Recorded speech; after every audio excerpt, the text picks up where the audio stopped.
Yeah, this is JVN Dr. Brajraj Singh Chauhan, Associate Professor, FEM Jyoti Vidyapeeth, Women's University, Jaipur. Program name MSc Mathematics, second semester. Course name Numerical Computation.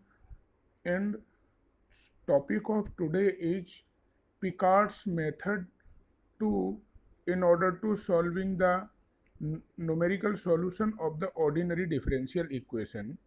In previous lecture, we have discussed about the Euler's method to find out the numerical solution of differential equation. This is an important method. This is an important method to find out the solution of differential equation, to find out the numerical solution of differential equation. This method, Picard method, is also called method of successive integration. After integration, we have reached the solution by the successive integration. Let us consider the differential equation dy over dx is equal to fx by. In this equation, initial condition will be y is equal to y0 and x is equal to x0. जैसा कि इस method का नाम है successive integration, हम इस differential equation को सबसे पहले इंटीग्रेट करेंगे जो इनिशियल कंडीशंस हैं उनके साथ में. Integrating differential equation 1 with respect to x and limit will be x0 to x, and in right hand side x0 to x fxy.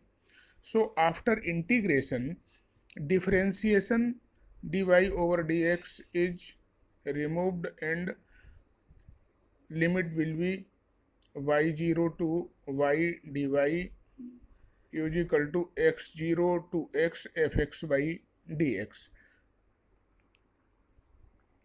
Putting the limit after integrating, we get y minus y0 is equal to x0 to x fx by dx, or after transformation, y is equal to y0 plus x0 to x fx by dx. This is equation number 2. This equation is the first approximation equation. The presence of y under the sign of integration in equation 2 makes the interval complicated. An equation of the form 2 is called the integral equation and can be solved by the successive approximation. We replace y by y0 in fxy in the right hand side of 2 and we get y1 is equal to y0 plus limit x0 to x fxy0 dx. Equation number 3. This is the first approximation of this equation. Having found y1, after solving this we find the y1. For the second approximation, we replace y by y1 in fxy in 2 and we get y2 is equal to y0 plus x0 to x. Here y is replaced by y1, so fxy1 dx.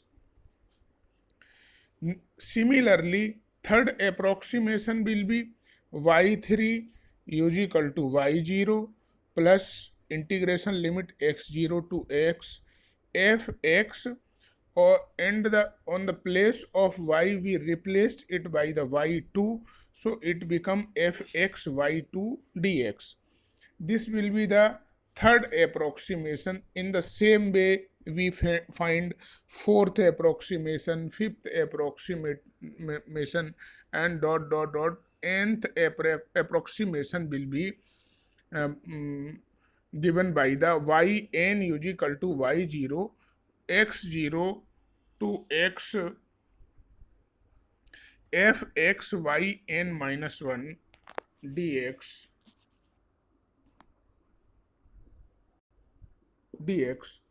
As a matter of fact, the process is stopped when two successive value of y, namely yn minus 1 and yn, are approximately equal. कहने का आशय ये है कि हम approximation का calculation जब तक करते जाएंगे जब तक कि दो सक्सेसिव अप्रोक्सीमेशन की वैल्यू बिल्कुल इक्वल ना आ जाए। जब सक्सेसिव अप्रोक्सीमेशन की वैल्यू बिल्कुल इक्वल आ जाएगी, इसका मतलब हम ऑप्टिमम सॉल्यूशन पर पहुंच चुके हैं। कहने का मतलब ये है कि अब इससे आगे अप्रोक्सीमेशन होना और पॉसिबल नहीं है। Each approximation gives a better approximation than the preceding one. मतलब अपने पिछले अप्रोक्सीमेशन से जब हम आगे अप्रोक्सीमेशन करते हैं वो ज़्यादा एप्रोप्रिएट सॉल्यूशन देता है। मुझे आशा है कि ये सेशन आपको ठीक लगा होगा। I hope you are satisfied with this session. If you have any query, please mention in comment box. I will resolve it. Thank you.